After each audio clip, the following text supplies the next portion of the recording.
Today, we're going to look at 3 places you can't go and people who went there anyways. But before we get into those stories, if you're a fan of the strange, dark, and mysterious delivered in story format, then you've come to the right place because that's all we do and we upload once a week.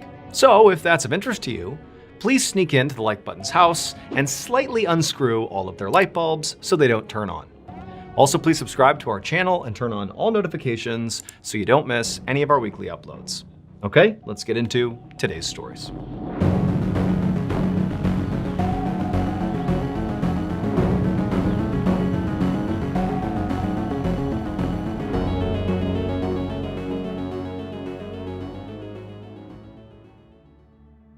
At 10:30 a.m. on October 30th, 2005, a 33-year-old pastor named Kyle Lake stood on a stage inside of the University Baptist Church in Waco, Texas. Kyle had just finished delivering that morning's sermon to his congregation, which included about 800 people.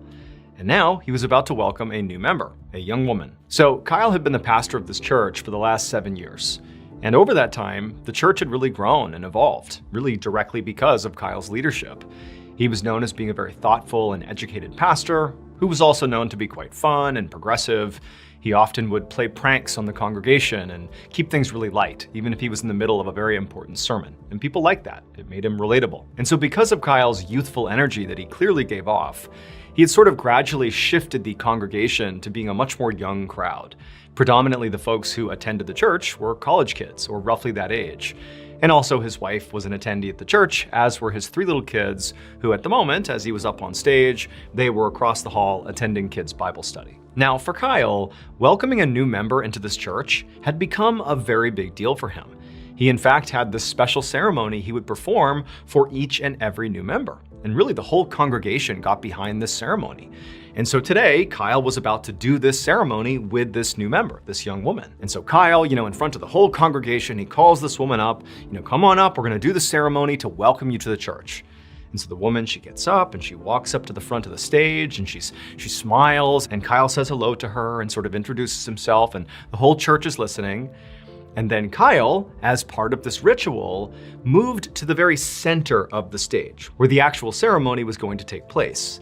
And he was about to call the woman up to join him in the center of the stage when there was a malfunction. Now, the malfunction itself was not really a huge deal. All it did was just stop Kyle for a second, and he had to stop talking to the new member, and he had to figure out what he was gonna do, but quickly he saw a fix that didn't even require him to leave the stage. However, the instant he actually made the fix, when he fixed the malfunction, as he was about to start talking to the whole audience again, he just began to scream. Now, at first, nobody took this seriously because their pastor was known for playing pranks on the congregation.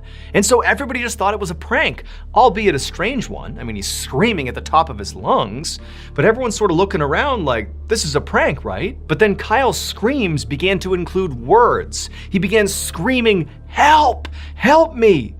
And at that point, it sort of clicked for the whole congregation that this was not a joke. Something was terribly wrong, even though they're looking up at him and nothing appeared to be wrong. Nothing made sense. And so immediately it was like the church spiraled into chaos and confusion. People are bowing their heads, praying as fiercely as they could, praying for his safety. Others are sprinting out of the church, not even knowing what to do. And still more were calling 911, like several people calling 911. And then by the time the paramedics showed up, it was like people still had no idea what actually was happening. In fact, honestly, the paramedics didn't. It was like, what is this? But within a few days, they were able to figure out what happened. And it surprised everyone. So the special ceremony that Kyle would perform for every new member was a baptism. And so when Kyle moved to the very center of the stage, and he actually called up the woman to join him in the center of the stage, he actually was stepping into the baptismal pool. Picture like a hot tub, waist-high water, it's warm water. And so Kyle literally stepped into the hot tub and he's calling up this woman to join him in the pool so she can be baptized. However, before this woman actually got to the pool, Kyle has this malfunction. And all it was is his lapel mic shut off. It wasn't working anymore. And because the church he was in was huge and cavernous, sound really didn't travel well. He needed a microphone to project his voice, and so he had to stop the ceremony for a second and find another microphone. Luckily, there was a stand with a microphone in it right within arm's reach. And so, Kyle grabbed it. However, what Kyle didn't know was there actually was a second malfunction that had happened either at this instant or just before, but either way, there was another malfunction that he had no idea about. And that was that the heaters of the baptismal pool that kept the water warm were damaged. And as a result of this damage, the water in that pool had become electrically charged. And so the instant Kyle grabbed that microphone, he grounded the electricity in the pool. Basically, he created a pathway for the electricity to travel through his body. When he began to scream, that was him being electrocuted. Despite the efforts of first responders and the medical staff at the hospital, Kyle unfortunately did not survive. As for Kyle's wife, who literally watched this happen from the front row of the church, she watched her husband be killed.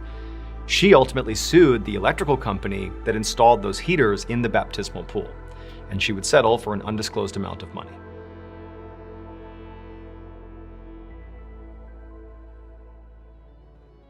Dive into a world of endless imagination with Audible.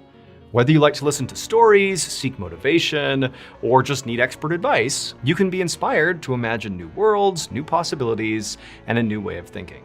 Audible offers over 1 million audiobooks, as well as podcasts and Audible originals, all in one easy-to-use app. You can easily explore bestsellers, new releases, and thousands of podcasts and audiobooks that you can listen to all you want, with new ones added every day. Audible effortlessly weaves inspiration and entertainment into your daily routine. You can easily find the genres you love and discover new ones you like along the way. A title I cannot recommend enough is called The Road by Cormac McCarthy. It's about a father and son as they travel to safety after most of the world has been destroyed in this apocalyptic event.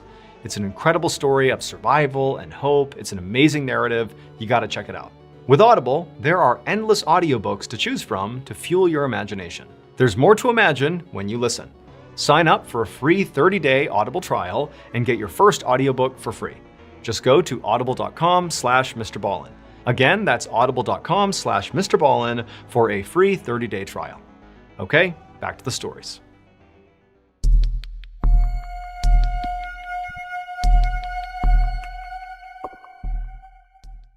Around 5 p.m. on Sunday, August 15th, 1971, a 23-year-old man named Michael was sitting inside of his living room in rural Ontario, Canada. Michael was flipping through a photo album that showed pictures of him scuba diving and mountain biking and doing all these really high adrenaline activities because Michael really lived for adventure. And so as he's flipping through this album, he hears a knock on the door.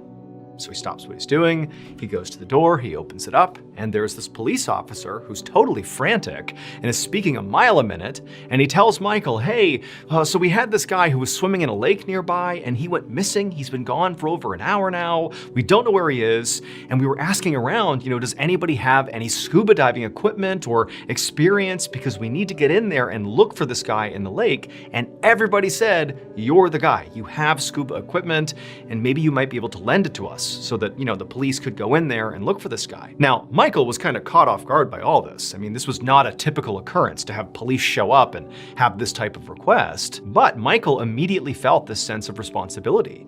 He did know that he was sort of the top dog in scuba diving in rural Ontario, Canada, and he's hearing this police officer say what he's saying, but he's thinking, even if I give you my equipment, you can't just put the stuff on and safely conduct dives. You need the training as much as you need the equipment. And so Michael just kind of instinctively said, hey, look, I'm not just gonna give you the equipment because I feel like I'm setting you up for failure here. What if I come with you, I'll put the equipment on, and I'll go look for this guy. I know what I'm doing, I know how to use the equipment, it'll be way safer and more efficient. And the cop said, thank you so much, that would be great, let's go.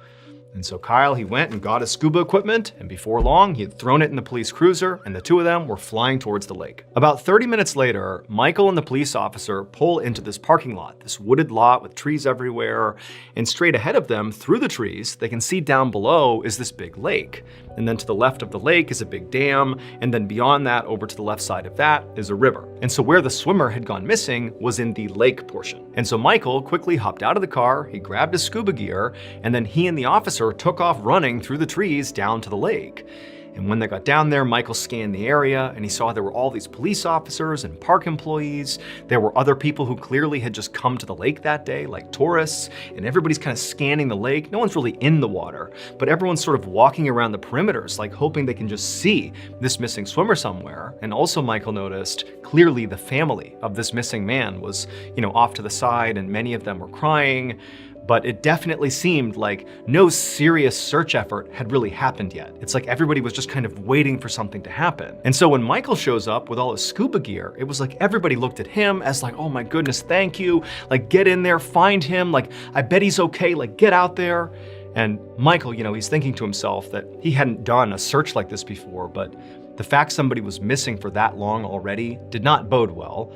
But he thought, you know what? I'm gonna go in there, I'm gonna give it my best shot, and I hope we find this guy still alive. And so Michael put on all his equipment right on the shore side, and everyone's waiting, kind of watching, anxious about what's gonna happen next. And once he had donned his equipment, Michael stood up and just began scanning the lake, looking for, any sign of where to begin the search, because it's just one man in this huge body of water. He needs sort of a starting point. And so it's quiet, everyone's just kind of watching Michael as Michael's looking around the lake. And then at some point, he looked out and he saw there was this little ripple, sort of right in the middle of the lake. Now, the surface of the lake had basically been glass-like because nobody was really in the water, save for like the very perimeter of the lake. And so the water was very calm, but he sees there's this little ripple sort of right in the middle. And so Michael points out the ripple to the other officer he was with and sort of anybody who could listen. And he said, okay, I'm gonna go in there and start searching right there. And so Michael goes into the water, kind of wades in till about his waist, and then he kind of looked around one more time, put on his mask, and went under the water. About 15 minutes later, the police officer who had originally gone and gotten Michael and driven with him to the lake, he was still just standing on the lake shore, along with the missing swimmer's family and other searchers, and pretty much everybody was just kind of waiting for Michael to give some sort of report about how the search was going. Now, Michael easily had enough air in his tanks to be out there for quite some time to do a pretty thorough search, and they're only 15 minutes in, so they don't really know if this is too early to expect feedback from Michael, but it's just tense. Everybody's just waiting, waiting to see what's going to happen. But at some point, as this officer is just standing there, one of the volunteer searchers comes bombing along the shore from up near the dam. They ran right down to this officer and said, hey, you got to come with me. We found something over there in the river. And so, at this point, the police officer is thinking, I bet they found the missing swimmer. They're probably not in this lake. Maybe they found them over in the river. And he's thinking the worst, right? So he runs with the searcher, he goes to the dam, he goes to the riverside on the other side of the dam, and there's this crowd of searchers and police that are all along the shore of the river. And so this police officer, he pushes through the crowd, expecting, frankly, at this point, to see a dead body, to see the missing swimmer. But when he parts the crowd and sees what they're all looking at, he realizes there has been a terrible mistake. So 2 hours earlier, when this missing swimmer first went missing, this is like before Michael was ever contacted, before he was out there searching for him. This is like the initial wave of panic that we have a person who is missing somewhere in this water. Well, a park employee had been really motivated to try to help with the search. And so without really telling anybody, they ran into the control room of the dam, and in there, they turned a valve. And this particular valve opened up a pipe that spanned from the lake back through to the river. And when this valve was turned and the pipe was opened up, water from the lake would go back into the river, basically draining the lake. This employee was thinking, if I drain the lake, it'll make it easier to search the lake where we believe this man has gone missing. Like, this will make it easier to search the lake. And so this pipe has been opened up, this 2-foot in diameter, 30-foot long pipe connecting river and lake. And it's sucking water like mad from the lake into that river. Nobody had really gone into the lake to look for this missing swimmer, believe it or not. So the lake really hadn't been touched as soon as this valve was turned. So the first person who went into the lake, once that was opened up, was Michael with the scuba gear on. And when he went into the water and actually flagged the ripple on the surface of the water, he didn't realize this, but that ripple represented this deadly undercurrent of all the water being sucked into this pipe. And so as soon as he went out and went under the water, the current pulled him so quickly and so hard that he couldn't resurface. All his equipment got yanked off his body and he was thrust into this pipe.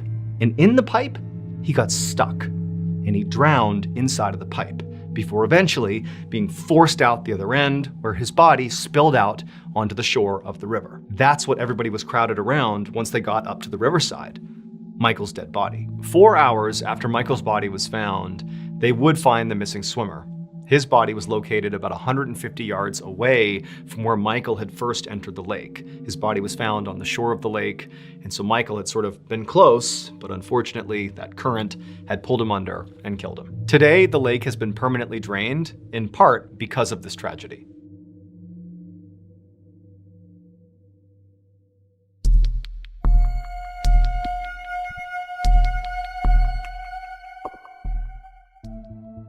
At 5 a.m. on June 28, 1988, a 25-year-old man named Jeffrey Link stood in the supply room of a small factory in Auburn, Indiana. He reached up and he grabbed a container on the shelf, and then with it in hand, he turned, left the supply room, and walked out into the main factory area. So the factory where Jeffrey worked was called Bastion Plating Company. And what they did is they made chrome-plated parts for cars. And Jeffrey's specific job was being a machine operator, which meant he basically kept a bunch of these machines running and periodically had to do maintenance on them. And in fact, today he was doing that. He was doing maintenance. Now, in general, this job that Jeffrey did was actually pretty dangerous. The machines they worked on were big industrial machines that often got really, really hot. In fact, it was not uncommon for Jeffrey and his colleagues to come home with burns on their body just from, touching these different machines. But it was just part of the job, and Jeffrey didn't mind it. The pay was pretty good, and overall, the thing he liked the most about his job was just the camaraderie, the other people that worked there. There was about maybe 36 employees who worked at this factory, and it was like a tight-knit family. And so it was like they struggled together. The job was kind of gritty and difficult, but it felt worth it. So on this particular day, Jeffrey walked along this walkway in the main factory area, and as he passed by his colleagues, he said hello. Again, everybody's friends here. And eventually, Jeffrey reached the machine that he was going to be performing maintenance on. And this machine was huge. And the only way for him to actually perform maintenance was to get inside of the machine. But, to Jeffrey and to his colleagues, this type of thing was completely routine. This is not a big deal. And so, as soon as he got to the machine, Jeffrey, with this container he had gotten from the supply room, stepped inside. A few seconds later, one of Jeffrey's colleagues, who was standing on that same walkway Jeffrey had walked across to get to the machine he was working on, this guy hears a loud thud sound coming from over here, over where Jeffrey is. And he turns and he looks into the opening of this machine where Jeffrey had gone, and he sees what appears to be Jeffrey just lying on the ground inside of this machine. And this coworker is just not really understanding what he's seeing. He knows he just heard a thud sound and he's sort of putting it together. And as he's watching, another coworker runs into the machine where Jeffrey is. Clearly they've seen, Jeffrey fall, and so they go in to try to help him. And the guy on the walkway is watching, and this second coworker who rushes into the machine with Jeffrey just suddenly collapses as well, right next to Jeffrey. And then 2 more colleagues come running over, they go into the machine, and they too collapse. All 4 people are just down inside of this machine. And so the coworker who's out on this walkway can tell clearly there's something bad over there. I don't know what's going on. And so they turn, they run out of the factory, and they call 911. When they come back inside to see what's happening in here before first responders have arrived here, this is just seconds later, this coworker comes back to that walkway and he sees now there's 20 other of his coworkers that have sort of begun congregating in this area near this machine. And they're all stumbling around, they're all disoriented, people are vomiting. It's like all hell had broken loose inside of this factory and nobody knew why. And then the first responders become nauseated and disoriented and they're completely down for the count. It's like nobody could be in this factory without losing their senses and collapsing. It would not be until later, when authorities were able to go into this factory with proper protective equipment on, that they could actually examine this machine that Jeffrey had been trying to do maintenance on. And also they examined the container that Jeffrey had brought with him into that machine. When they examined those 2 things, they figured out what happened. So the machine that Jeffrey was performing maintenance on, this big machine, was a huge metal tank that had recently been used to store a chemical called zinc cyanide. And so it was going to be Jeffrey's job to go inside of this tank, literally, and clean the inside of it. And so that container he brought with him from the supply room was a chemical cleaning solution. However, the factory had two distinct types of chemical cleaning solutions, and it was very important which one you used depending on what you were cleaning. Jeffrey knew that. He just accidentally grabbed the wrong one. And when this wrong chemical cleaning solution interacted with the residue of the zinc cyanide inside of that tank, it pretty much immediately created a cloud of poisonous hydrogen cyanide gas. This gas immediately caused Jeffrey to pass out, and then each of the subsequent coworkers who rushed into that enclosed space were hit with this gas as well. They too passed out.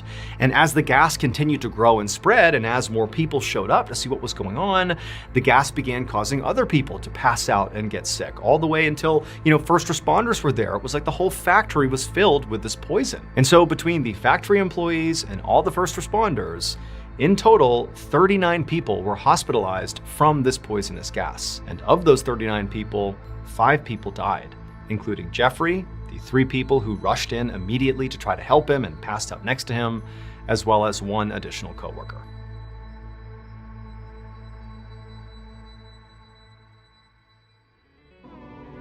In case you haven't heard yet, our newest graphic novel, Mr. Ballin Presents Where Nightmares Live, is available for pre-order right now. It contains another 9 heart-stopping, strange, dark, and mysterious stories, all based on real events. This was a passion project. It took a lot of time, a lot of people involved, from the artwork to the storytelling. I mean, this is a beautiful piece to add to your collection, so you gotta check it out. The book comes out on September 30th, but again, you can pre-order your copy at book.ballinstudios.com, or you can click the link in the description below. There are a limited number of hand-signed copies available, but those are gonna sell out very quickly. So please pre-order today, because remember, your nightmares are waiting. Thank you so much for watching. Let me know what you thought of today's episode in the comments. And remember, we have hundreds of videos for you to binge right now. But if you're looking for a recommendation from me of that one video that's worth your time, well, it's this one right here. So give it a watch. All right, until next time, see ya. Today, we're gonna look at 3 stories about real people who at some point in their lives made choices. Now, at the time, these choices were fairly innocuous, but eventually those choices would completely change not only their lives, but millions of other people's lives as well. But before we get into those stories, if you're a fan of the strange, dark, and mysterious delivered in story format, then you've come to the right place, because that's all we do, and we upload once a week. So if that's of interest to you, please steal the like button's phone and change the names of all their contacts to just say spam, so that every call they get, they think it's spam and they don't answer. Also, please subscribe to our channel and turn on all notifications so you don't miss any of our weekly uploads. Okay, let's get into today's stories.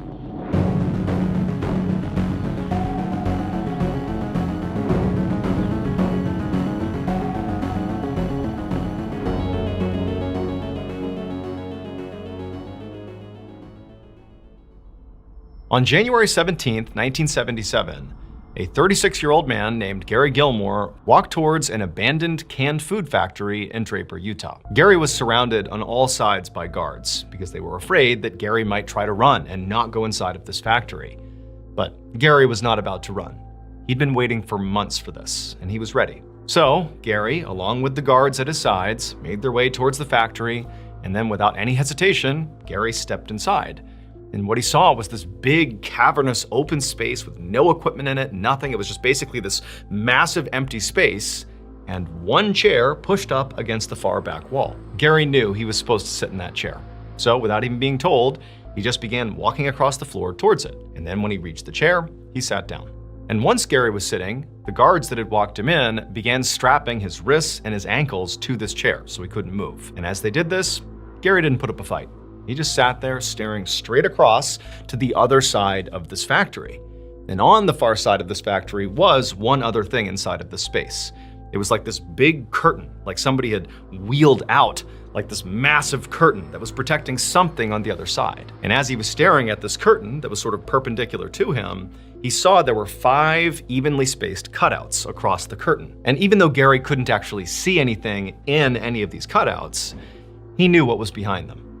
He knew that at each station, there was a police officer armed with a rifle. They were the firing squad that Gary himself had requested. So Gary was a convicted murderer, and he had been sentenced to death just a few months earlier. His death sentence had gotten a lot of media coverage, and immediately after the sentencing, his mother, along with the American Civil Liberties Union, had lobbied to try to change the sentence and make it a life sentence instead. But while Gary appreciated their efforts, he actually did not want that. He did not want, to spend the rest of his life in prison. That was the only alternative to the death sentence, is life without parole. And that sounded horrible.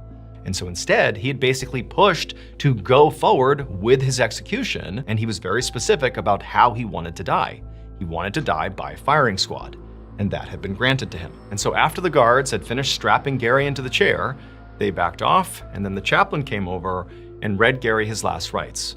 And then after that, he asked Gary if he had anything else he wanted to say. And Gary looked up at the chaplain and just said, "Let's do it." And so the chaplain backed off, signaled to the firing squad that Gary was ready, and then once everything was in place, rifles poked through the 5 holes in the curtain, and they fired. Shortly after, Gary was dead. 10 years after Gary's execution in 1987, a young marketing executive named Dan Wyden was having a meeting with his colleagues at his company's headquarters in Portland, Oregon. So Dan actually owned this marketing agency, and his company had recently signed this new client. It was a small business with a lot of promise who was hopefully looking to expand, and they were leaning on Dan and his team to help them do that. And while Dan certainly believed that this company had the chance to be huge, he just felt like they lacked something. They needed a strong marketing campaign to really get them off the ground and sort of begin to make them a household name. And so this meeting that Dan was having right now with his colleagues was their attempts at coming up with, what can we do? What kind of campaign can we run for this company? And so for hours, they sat there pitching different ideas, different concepts of how we can elevate this brand. But it was like, even though a lot of ideas seemed promising, nothing really felt right. Everything just sort of felt like, maybe that would help. There was no slam dunk idea, at least not yet. And so as Dan is beginning to get frustrated, realizing he really doesn't have any great ideas yet, he suddenly has this epiphany. Now, Dan does not understand why he had this epiphany. He had not been thinking about this information until it just popped into his head. Instead, this idea really just kind of suddenly came to him. As he's sitting there with his colleagues, feeling frustrated, not knowing what to do, he just randomly found himself thinking about the execution of Gary Gilmore 10 years earlier, death by firing squad. It was all over the news. And Dan, like his colleagues, had certainly kept up with that story. It was a big deal at the time. And as Dan is sitting there just thinking about that execution, he remembered a very particular detail about the execution that for whatever reason just felt like, oh my goodness, we can use that to market this brand. Dan would take a well-known detail from the execution of Gary Gilmore, he would tweak it slightly, and he would use it to fuel this advertising campaign for the small business.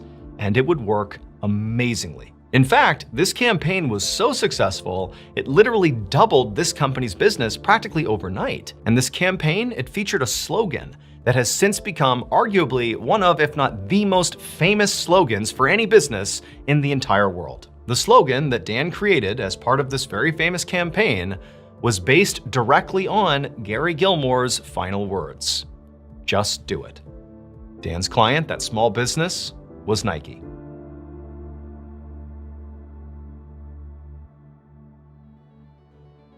Last year, we launched a brand new podcast here at Ballin Studios called Redacted: Declassified Mysteries with Luke LaManna. And so far, you guys have loved it. And in case you haven't heard, we also launched a YouTube channel for Redacted, where you can not only listen to these episodes, but also watch the beautiful animations we've done for each of these episodes. That channel already has 150,000 subscribers, and it's growing really quickly, and there are hours of content available right now for you to binge. New uploads to this YouTube channel will be every single Tuesday. All you have to do is look up @Redacted Mysteries on YouTube, and I'll also be putting a link in the description below. Wondery Plus subscribers can also watch Redacted on the Wondery app. Okay, back to the stories.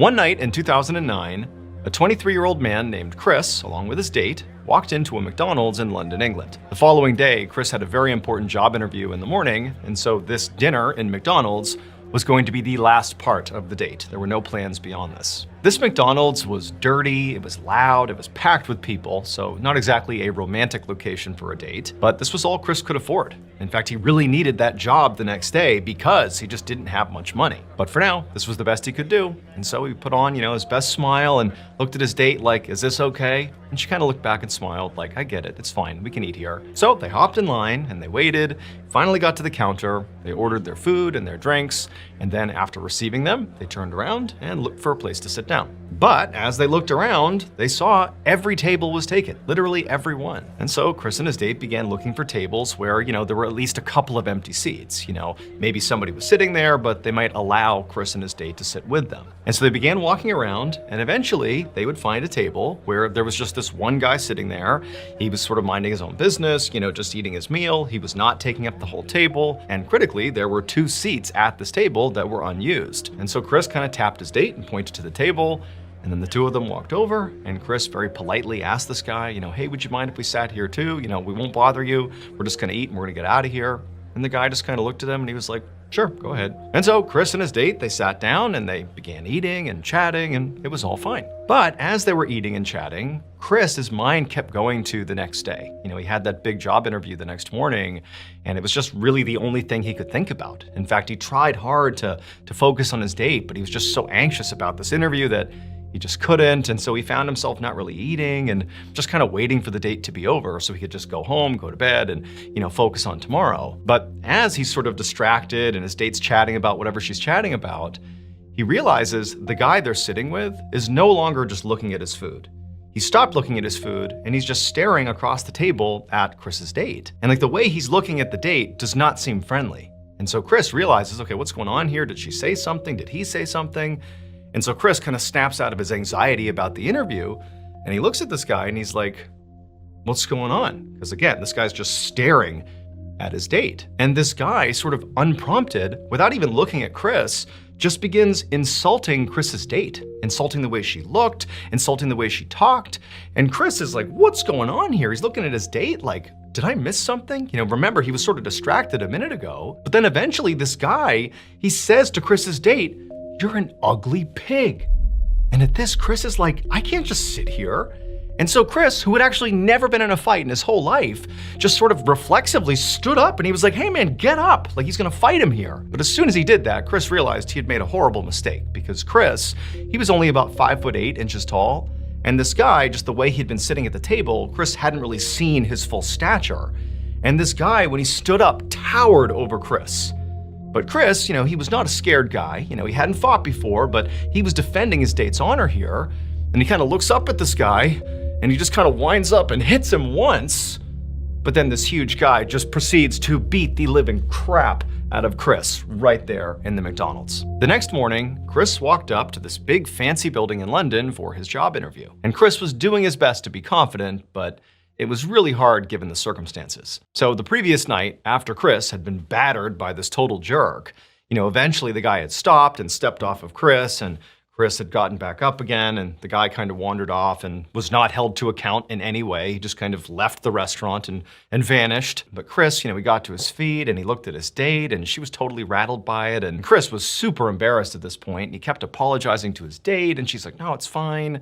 And they just wanted to get out of there, and so they left the McDonald's, and they both, went to their respective homes.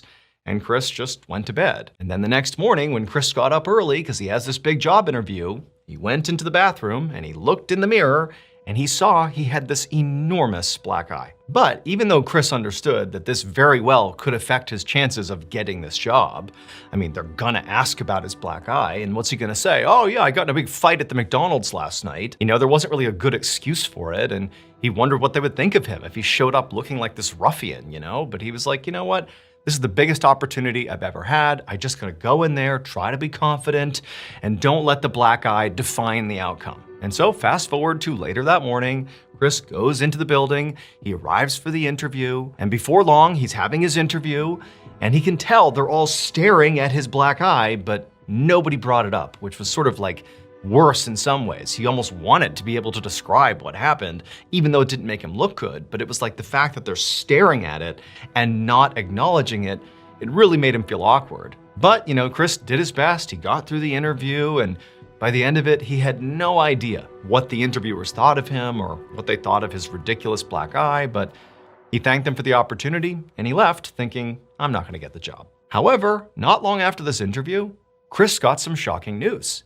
He had gotten the job, and it actually might have been because of his black eye. Because this job interview was actually an audition for a starring role in an upcoming TV show.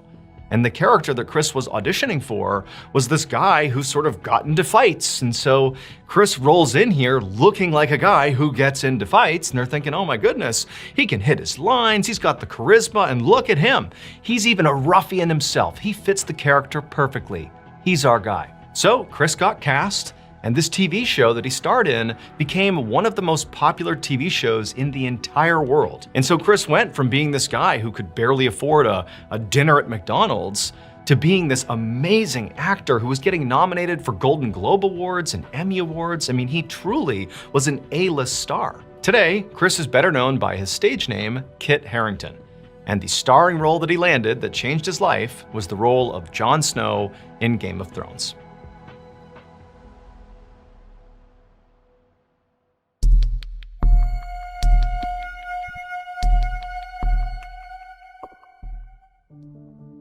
One night in 1925, a 21-year-old college student named Ted was inside of his dorm room at Dartmouth College in New Hampshire, surrounded by his friends. Ted and his friends had gotten their hands on a bottle of gin, and so tonight they were just sitting around, drinking this gin and having a great time. Now, Ted and his friends knew this was not allowed. I mean, literally they knew this was illegal. It didn't matter that they were 21 years old.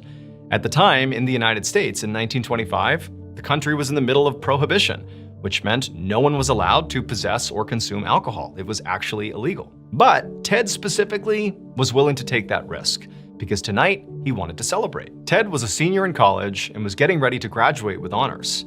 And also, he had recently been named the editor-in-chief of Dartmouth's humor magazine called Jack-O-Lantern. This was a big deal for Ted.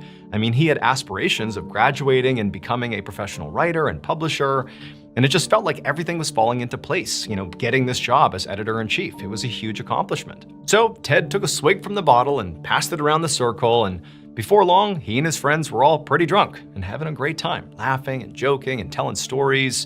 It was a lot of fun, but at some point, they heard a knock on their door. And right away, Ted and his friends went silent, remembering that, oh my God, are we in trouble now? Ted said, no, it's fine. I'm sure it's just, more friends coming to stop by and hang out with us. And so Ted, he gets up, he goes to the door, and his heart's racing a little bit because he doesn't know who's there. He opens the door, and it's not friends, it's two police officers. And so Ted and his friends all got busted for drinking alcohol. However, fortunately for them, the police did not press charges, and so nobody went to jail. And also the school, Dartmouth, decided not to expel Ted or any of his friends. However, they were dealt some pretty severe punishments. Specifically, Dartmouth stripped Ted of all of his academic honors and extracurriculars, which meant he was no longer the editor-in-chief of the Jack-O-Lantern magazine. In fact, he was told by the school that not only was he no longer the editor-in-chief, but he couldn't even submit to put anything in writing into that magazine. He was totally banned. Ted was heartbroken, less so about the academic honors and much more so about being, cut off from the Jack-O-Lantern magazine. He really had attached a lot of value to being the editor-in-chief. He felt like things were going in the direction of him graduating and becoming this professional writer, and so this was sort of a devastating blow. Ted considered fighting with Dartmouth to try to reinstate himself with the magazine, but the more he thought about it, the more he knew that was going nowhere. They were not going to change their mind. However, Ted was not quite ready to just totally give up on this magazine. He knew this magazine did accept submissions from the public, and so he thought, okay, well, I'm not allowed to submit anything to this magazine, but maybe if I come up with a different name, a pen name, then I can submit my work, they won't know it's me, and maybe I can get something published. And so that's exactly what Ted began doing. And the new editor-in-chief of this magazine had no idea this pen name was actually Ted. And so when they received the work from this pseudonym, they thought it was some new person they had never heard of. And they were so wowed by the work, they're like, this is great. And they began publishing all of Ted's work, not realizing it was his. And for Ted, oddly enough, this became in some ways more satisfying than when he was writing under his own name. He kind of liked this pen name. It kind of, fit the vibe of his writing. And so he just continued up with this ruse for the rest of the time he was at Dartmouth, and then after he graduated, he just continued to write under this pen name. Throughout the rest of his life, Ted would write and illustrate over 60 books, all under this pen name, a name he came up with basically just because he got caught drinking in the dorm in college. These books would entertain and inspire generations of people, and in fact, he would even win a Pulitzer Prize for his contribution to American literature and education. Ted's full name was Theodore Geisel, but I'm sure you know him much better by his pen name, which is Dr. Seuss.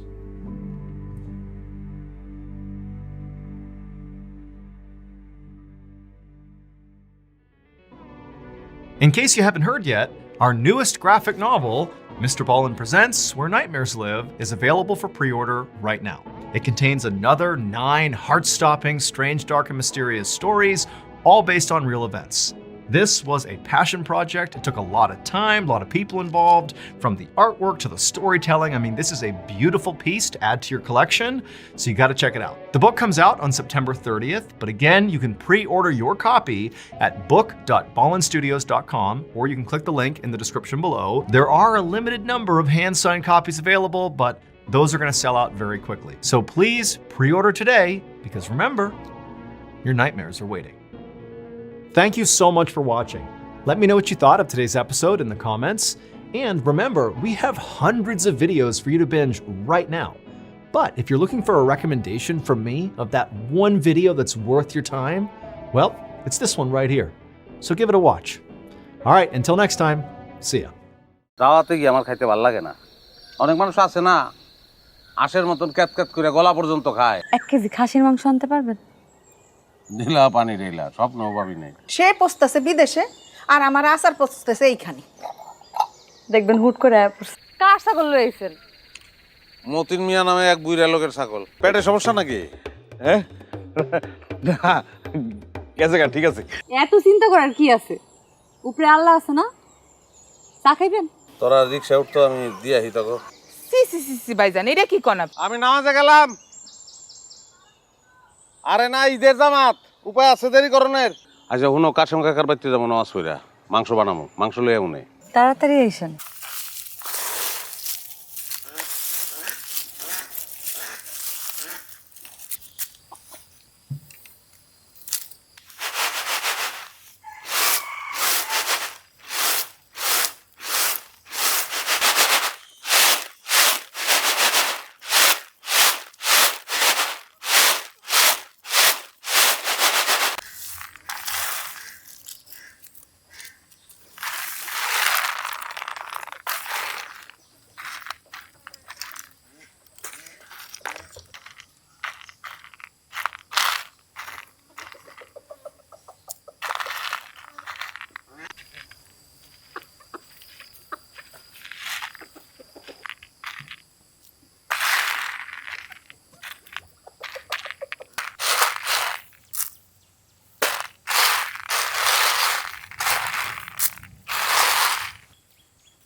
খাসির মাংস আমি আনতে কইছিলাম আপনার লইগা, ভাবছিলাম মজা করে আপনারা রান্না খাওয়াবো। আমি এই সময় গোসল করি? আমি সকালবেলা গোসল ছেড়ে ফেলাই না। রিক্সা চালান বাদ দিয়া অন্য কিছু করণ যায় না? করণ যায়, চুরি করণ যায়, ডাকাতি করণ যায়। তুমি ইন্টারনেট চালাও না, তুমি সব বিষয় বুঝবাও না। অত বুঝবার চাই না। কাকা, একটু খাসির মাংস দাও যায় না? খাসির মাংস নাই রে বাপ। লাগবে না, ছবি তোলা। লাগবে না আমার ছাগল। এই তুই তুই কে? পরে না জুতো নাই। আরে হইছে ছাড়েন। আরে কেউ দেখা ভালাইবো। দূর। চায়ের ব্যবস্থা করে ফেলাইছো? দুধ পাইলা কই, চা পাতা পাইলা কই? আমার আনতে কইছিল, আমি তো আনি নাই।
দান খয়রাত নিতে আমি পারবো না, আমার শরম করে। আরে বাবা, শরমের কি আছে? আয় পায়েস খাওয়া যাবি। অহন না পরে মনে হন যাই। আইস কিন্তু অনেক মানুষ আছে না, আশের মতন ক্যাত ক্যাত করে গলা পর্যন্ত খায়, আমি পারি না। গরিবের বউ না তুমি? খাসির মাংস খাইতে পারতাছি না, 1 ঘন্টা ঘুরে আনি। একটু হাসো, ফ্রি ফ্রি ছাগল পাইতাছো, চুইট করে হাসি দাও। ছেগাইয়া হাসতেছো কেন? একটু চুইট করে হাসো। ও ভাবি এত স্বাদের মাংস ফালাই দিলেন কেন? খাসির মাংস আমি আনতে কইছিলাম আপনার লইগা। ভাবছিলাম মজা করে আপনারা রান্না খাওয়াবো। কোন রঙে বানায়াছ ঘর খানি